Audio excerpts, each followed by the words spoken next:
po sa ating lahat. Ay naku, ang saya nilang dalawa, no? Ang saya po talaga nila. Yung tipong walang kaimihan, yung tipong masasabi mo po talaga na why forever na yung um, ginagawa po nilang pagpapasaya sa atin. Kahit na napaka-advance ko, no? Kasi ito po yung madalas kong ikinatatakot as viewers at supporters ng Kalingap serye. Sana kahit na patapos or matatapos yung bahay nila VNC soon, kasi nakita naman po natin yung updates ni Kuya Bal Santos Matubang, naway magkaroon po ng season 2, kagaya ng Jomcar, kung ano yung magiging desisyon. Ika nga ni VNC ay next year mag-18 na siya.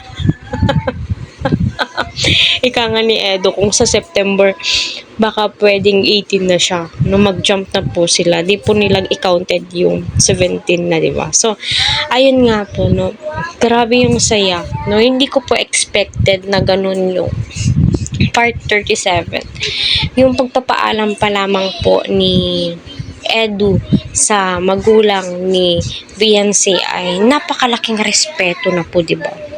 Masasabi mo po talaga na deserve ni Edu ng babae, yung mabait, kagaya ni Beyonce, yung aalagaan siya, yung tipong siya lagi yung iniisip.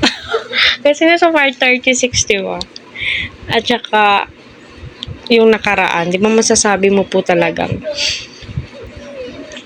grabe, yung tipong ma-attach ka na sa kanilang dalawa. Yung tipong, yung mundo mo sa kanilang dalawa na lamang po yung iikot. Kaya nga po, may sinasabing marathon.